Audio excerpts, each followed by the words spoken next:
también conocidos como bloqueantes de los canales de calcio, ¿no? Entonces tiene dos nombres este grupo de fármacos, dependiendo del autor, ¿ya? Un segundito, vamos a admitir personas. Listo. Entonces, estos fármacos vasodilatadores van a inhibir selectivamente el flujo de los iones de calcio, ¿no? A través de los canales de calcio dependientes de voltaje, predominantemente los de tipo L. Y estos se encuentran en el músculo liso vascular y en el corazón, como vamos a ver más adelante.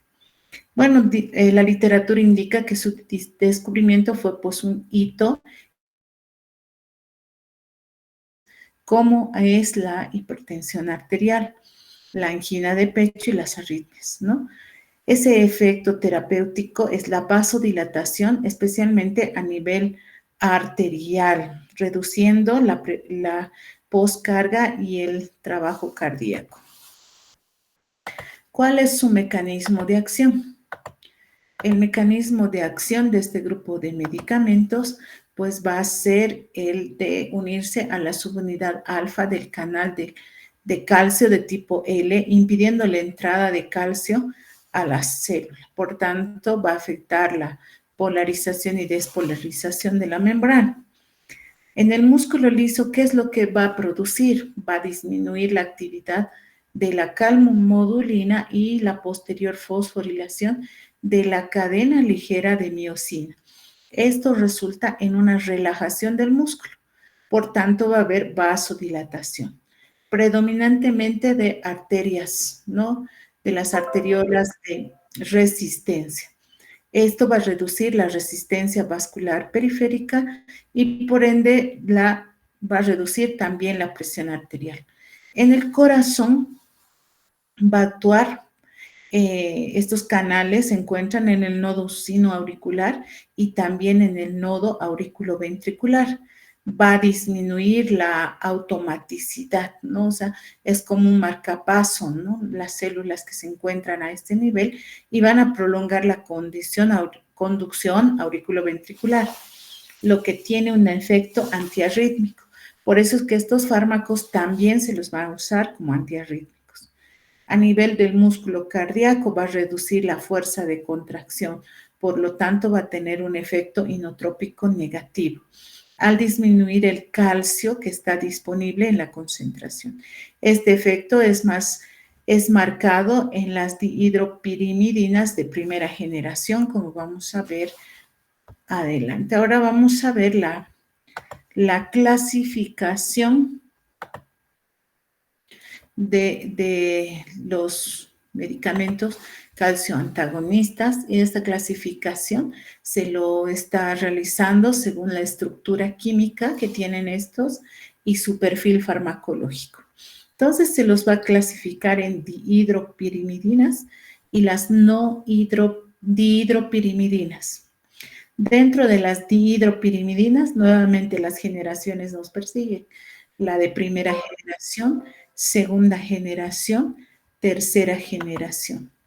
La de primera generación, pues, contiene al famoso nifedipino, que tal vez en algún momento ya lo han escuchado, ¿no? Los de segunda generación se encuentran el nifedipino HIST. El HIST viene de las siglas inglesas Gastrointestinal Therapeutic System, o sea, de liberación en el sistema gastrointestinal. Entonces, si se dan cuenta, estos fármacos van a terminar, ¿no?, en dipino, ¿no? Nifedipino, nicardipino, felodipino y isradipino, ¿ya? Los otros también, especialmente las dihidropirimidinas. Los de tercera generación tenemos al amlodipino, que también es usado. Este es uno de los medicamentos más usados dentro de este grupo de fármacos calcioantagonistas, ¿ya? El acidipino.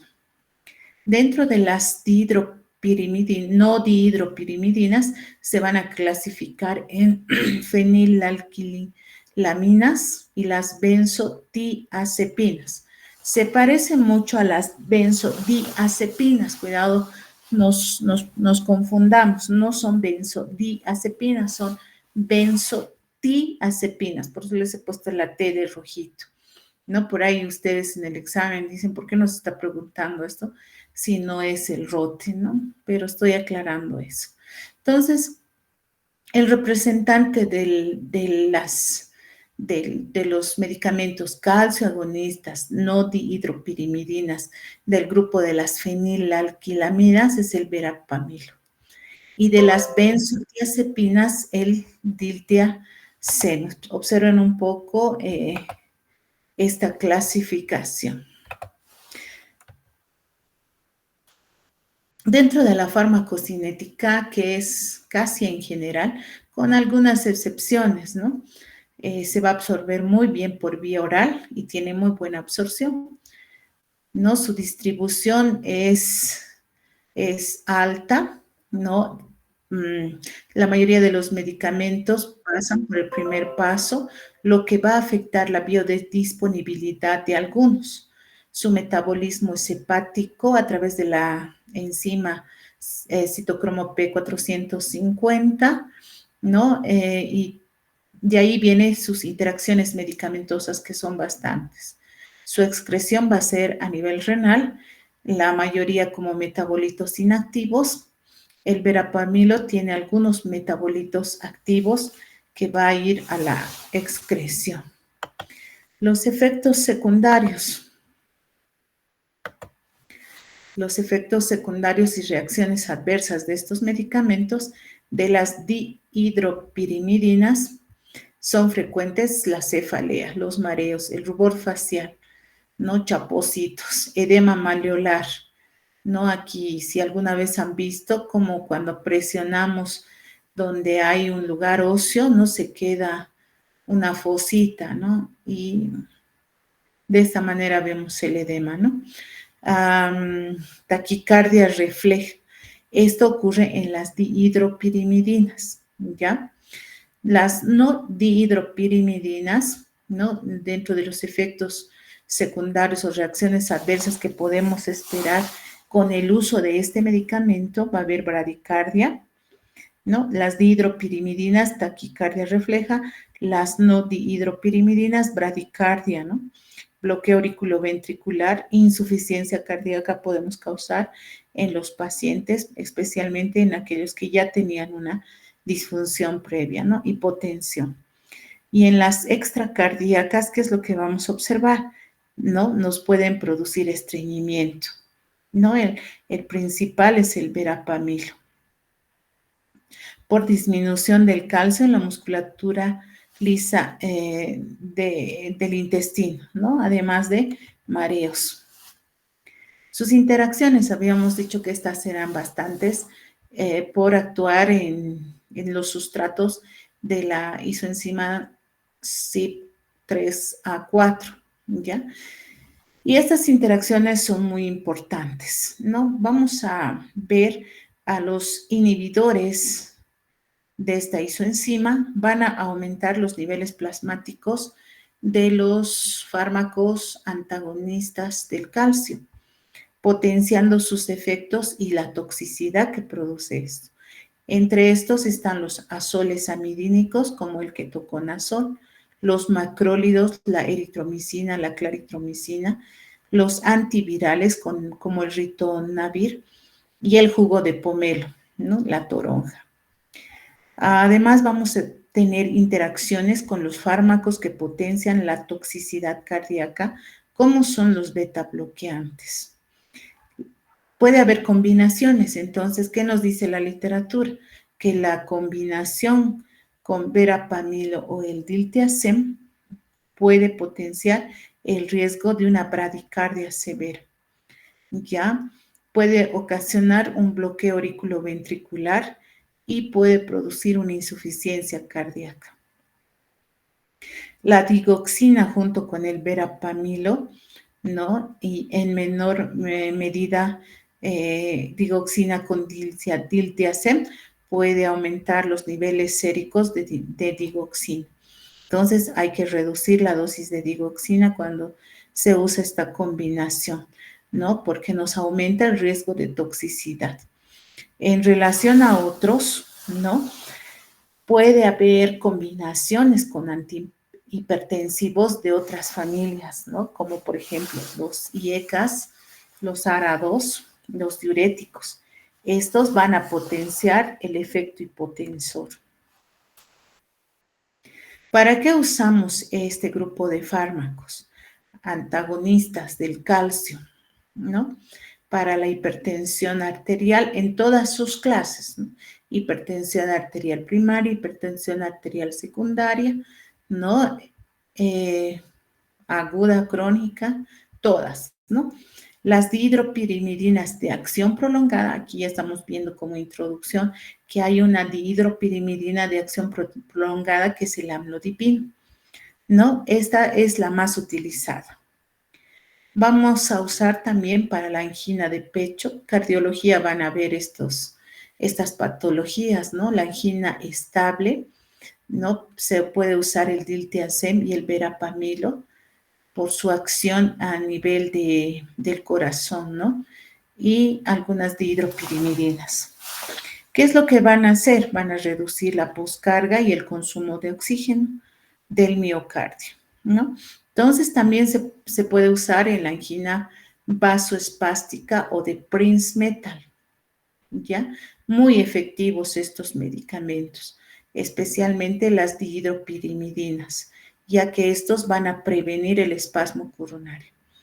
Las arritmias, especialmente las supraventriculares, ¿quiénes? Las pirimidinas, como son el verapamilo y el diltiazem.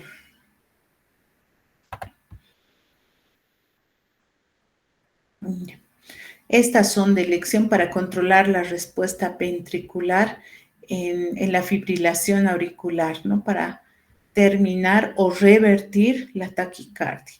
En otros casos vemos que se puede usar también en la migraña de forma profiláctica, ¿no? ¿Qué medicamento usamos? El verapamil. En las miocardiopatías hipertróficas obstructivas, pero también podemos usar en un fenómeno muy raro y poco común como es el fenómeno de Raynaud. Vamos a entrar ahora a ver a cada uno de estos medicamentos, especialmente a los más representativos. Vamos a empezar con la familia de las dihidropirimidinas. Su representante, el nifedipino. Vamos a recordar que es un bloqueador de los canales de calcio o antagonista de los canales de calcio. ¿Cuál es su mecanismo de acción? Como ya les había dicho, inhiben selectivamente la entrada de iones del calcio a través de los canales de calcio dependientes de voltaje tipo L, ¿no? En las células del músculo liso vascular y el miocardio, ¿ya? Esto va a reducir la concentración intracelular de calcio, lo que va a llevar a una vasodilatación arterial periférica y coronaria, va a disminuir la poscarga, va a aumentar el flujo sanguíneo coronario. Su efecto es predominantemente vasodilatador, ¿no? Y como habíamos visto, la absorción del nifedipino es por vía oral, ¿no? Se va a distribuir muy bien en todos los tejidos y es importante ver qué tipo de liberación tiene este medicamento. Hay de liberación inmediata de 2 a 5 horas su acción y de liberación prolongada de 12 a 18 horas. Vamos a ver por qué tenemos que tener mucho cuidado con este medicamento más adelante. Nuevamente, su metabolismo hepático, como ya lo habíamos visto, su excreción es renal en un 70-80% y por heces también, ¿no? Entonces, ¿para qué patologías vamos a usar el nifedipino? Para la hipertensión arterial, ¿no? HTA, hipertensión arterial, para tratamientos crónicos, preferentemente con formulaciones de liberación prolongada, no las que están liberándose de a poco, ¿no? La angina de pecho estable crónica va a mejorar la perfusión miocárdica al ser un vasodilatador, ¿no? Y reduce la demanda de oxígeno. hemos visto que aumenta el consumo de oxígeno de forma favorable. La angina vasoespástica o de Prince-Metal, ¿qué va a hacer? En la angina va a relajar el espasmo de las arterias coronarias y nos va a ayudar a una buena circulación. El fenómeno de Raynaud, que lo van a ver en reumatología, reduce la frecuencia y severidad del vasoespasmo. He tratado de buscar una imagen clara, ¿no? Pero más o menos esta es la trayectoria del fenómeno de Raynaud. Interacciones, nuevamente, al principio, al inicio habíamos dicho que las interacciones de estos medicamentos, bueno, pues es bastante porque actúan, ¿no? Por el metabolismo del citocromo P450, ¿no? Entonces, vamos a ver que pueden aumentar la toxicidad, ¿no? Inhibiendo a este citocromo, ¿no? Van a aumentar los niveles plasmáticos de nifedipino y por tanto va a existir una hipotensión severa, bradicardia o un edema. O sea, va a aumentar la toxicidad, va a aumentar el efecto adverso, la reacción adversa, el efecto secundario de este medicamento, ¿no? Cuando hay interacciones con medicamentos. Y hemos visto ya, ¿no? Con los antimicóticos, ¿no? El ketoconazol, el itraconazol, que ya los hemos visto, con los antibióticos macrólidos, ¿no? La eritromicina, claritromicina, excepto la citromicina, un buen dato que tenemos aquí, ¿no? Con los antirretrovirales también, los antidepresivos como la fluoxetina, nefazodona, ¿no? Y otros medicamentos como la cimetidina, no los hemos visto aún a este grupo de medicamentos, al ácido valproico sí ya lo hemos visto, ¿no? Entonces vemos aquí las interacciones que disminuyen su eficacia, ¿no?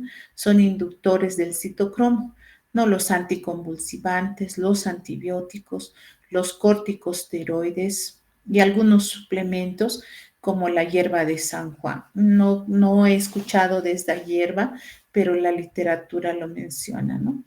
Vemos también otras interacciones que son importantes, ¿no? Como son con la digoxina, que es un digitálico.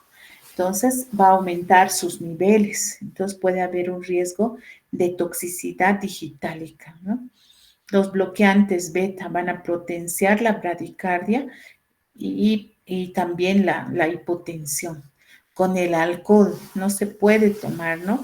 Porque va a aumentar el efecto hipotensor también. Y los antiácidos, aquí mencionábamos a la cimetidina, ¿no?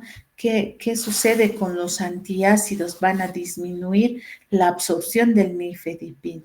Entonces es recomendable en este caso separar la administración o 2 horas antes o 2 horas después de la toma de algún antiácido. Seguramente ya lo vamos a ir viendo más adelante. Contraindicaciones, ¿existe contraindicaciones? Claro que sí. ¿En qué pacientes no voy a dar nifedipino? En aquellos que tengan hipersensibilidad, ¿no? En shock cardiovascular o hipotensión severa, cuya presión arterial sistólica es de menos de 90 milímetros de mercurio, en una angina inestable o en un infarto de miocardio reciente, ¿no? Hay que tener mucho cuidado o pensarla 2 veces antes de administrar el nifedipino. Combinación con rifampicina no se puede dar, ¿no? Estenosis aórtica severa o insuficiencia cardíaca manifiesta no controlada.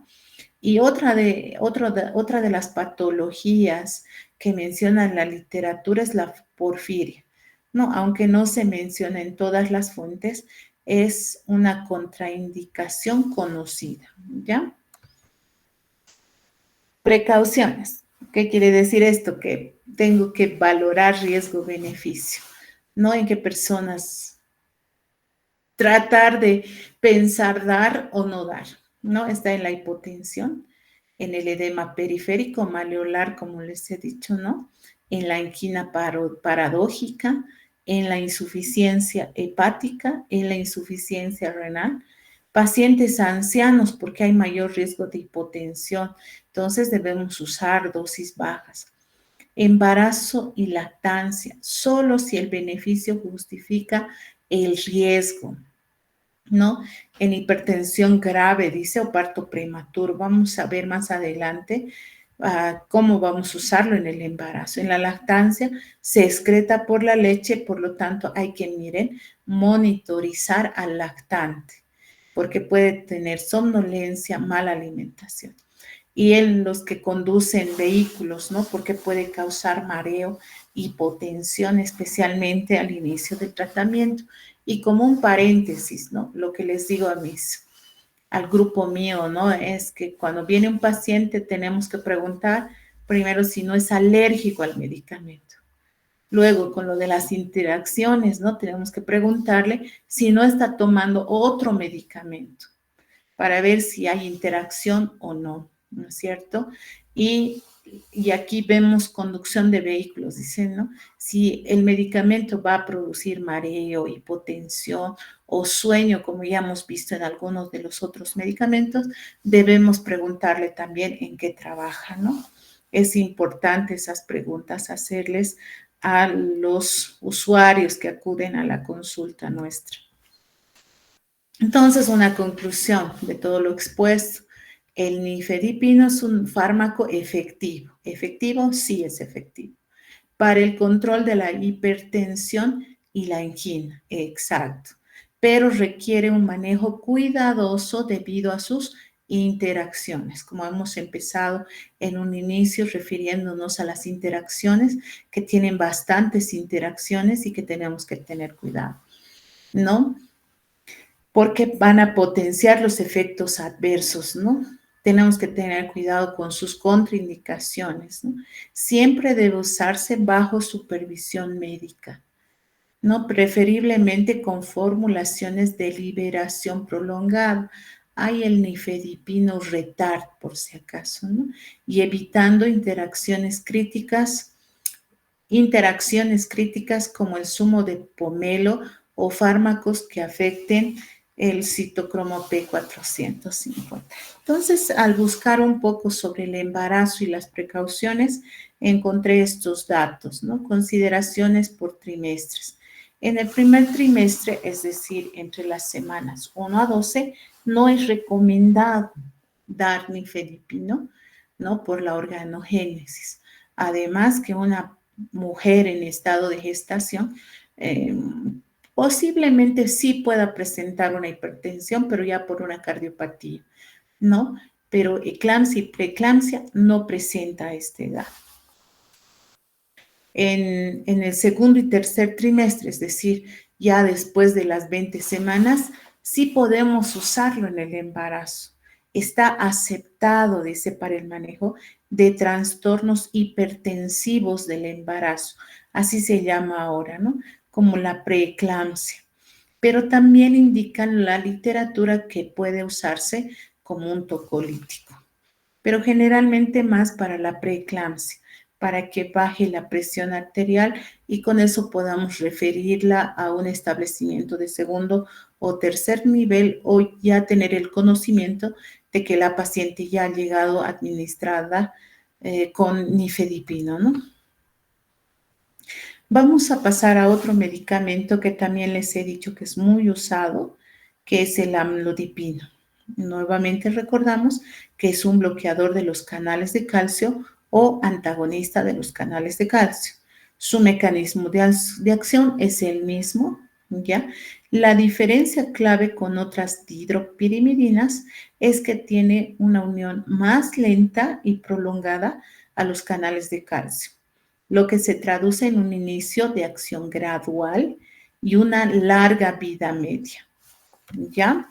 Entonces, y este no va a producir taquicardia refleja a pesar de pertenecer al grupo de las dihidropirimidinas, ¿ya? Entonces, tiene un efecto principal que es la inhibición de la entrada de los canales de calcio al citoplasma de las células del músculo liso vascular.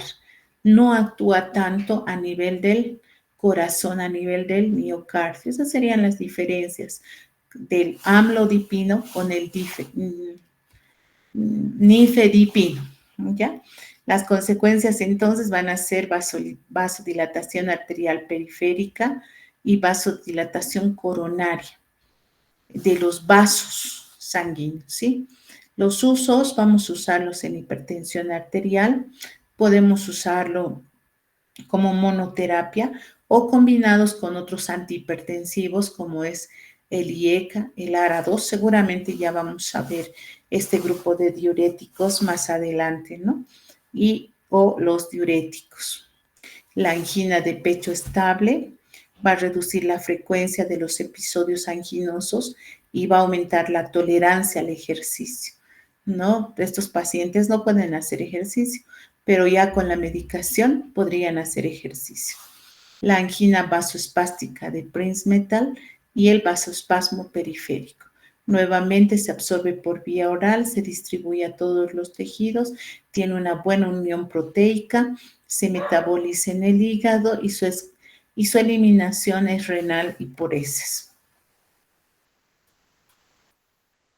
Interacciones nuevamente son casi las mismas, con excepción de la simvastatina, ¿no? El amlodipino aumenta la concentración de la simvastatina, ¿no? Entonces se recomienda limitar la dosis de la simvastatina en pacientes que toman amlodipino. No debemos dar simvastatina, ¿no?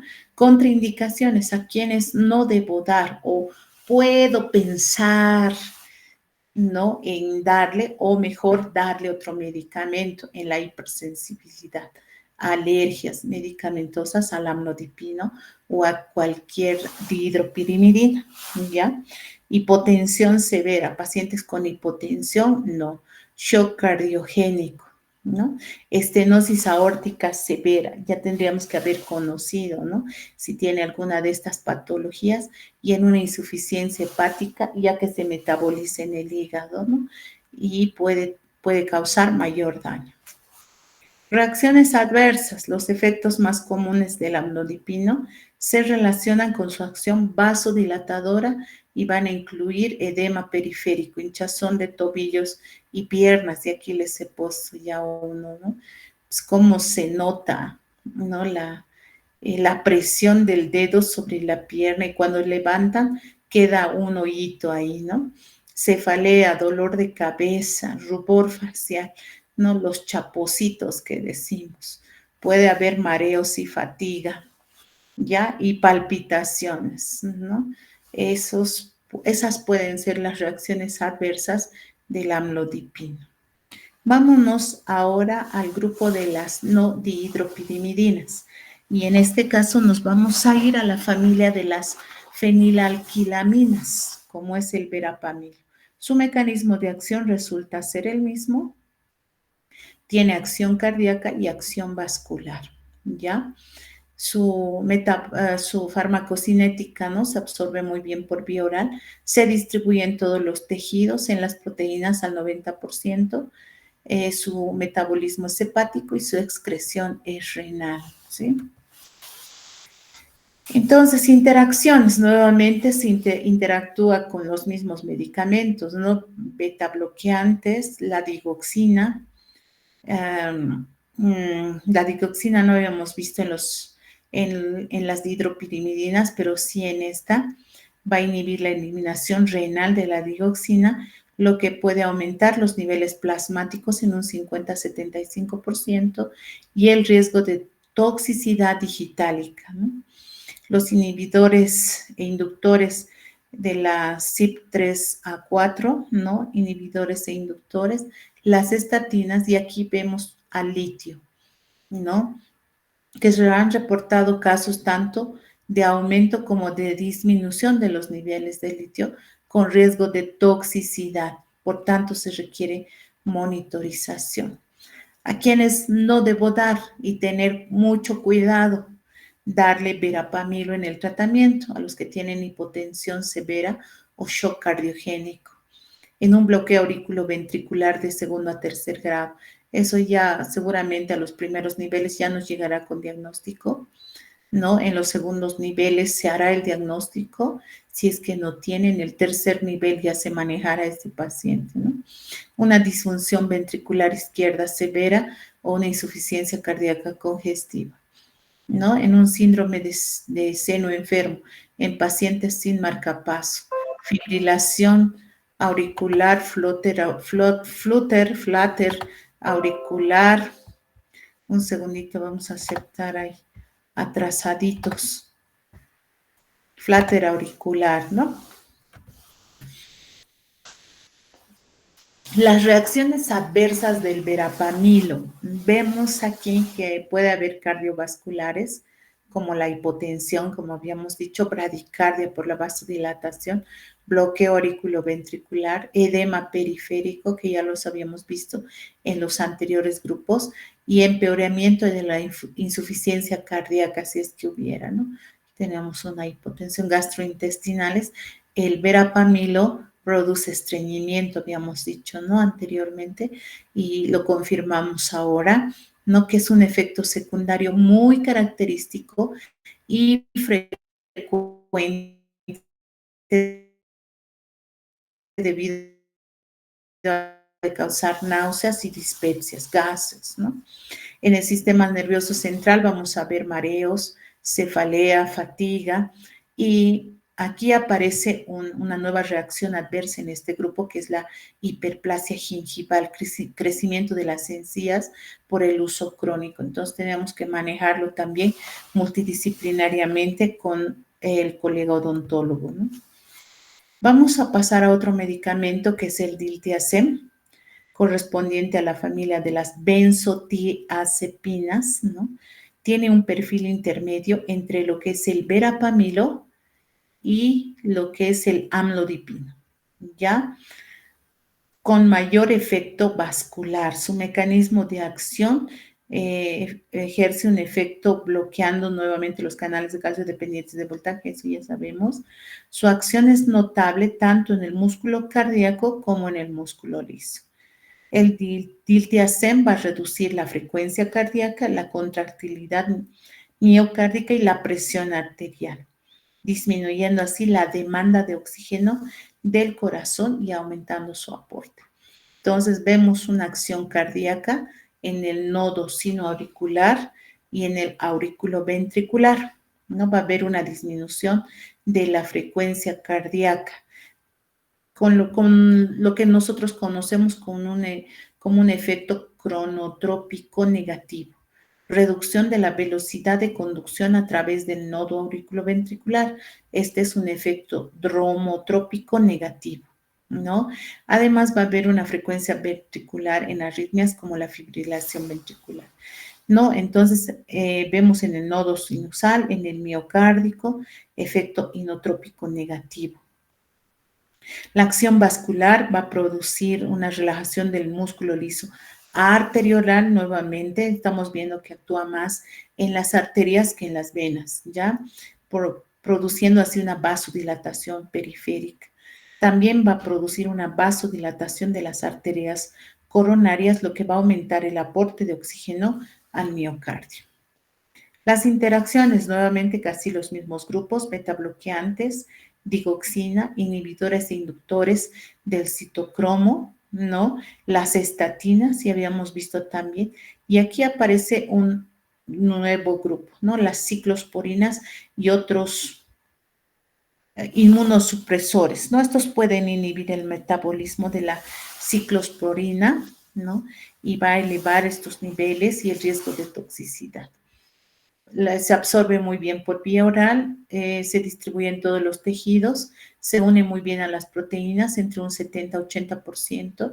Su metabolismo es hepático por desacetilación, ¿no? Su excreción va a ser por bilis, heces y orinas.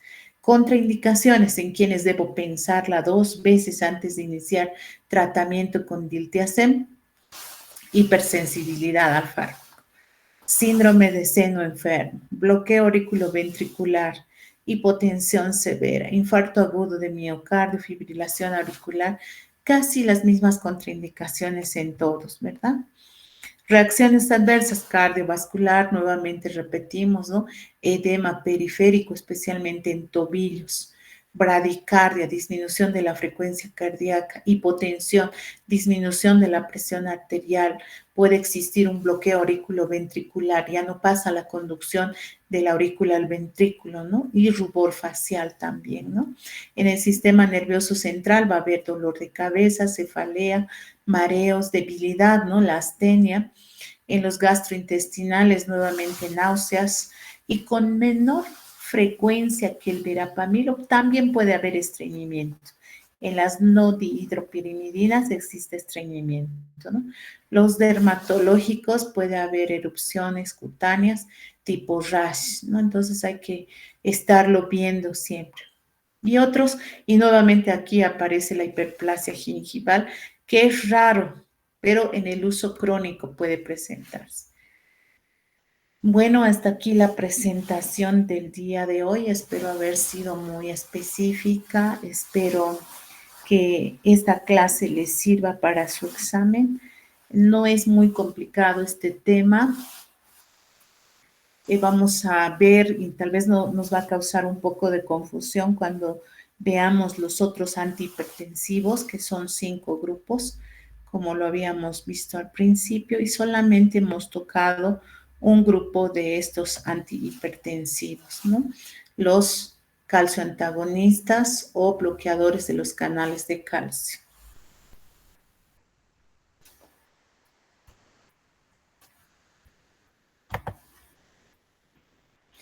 Esta es mi única participación en este rote.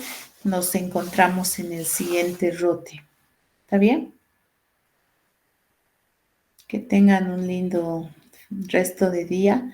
Espero su examen lo hayan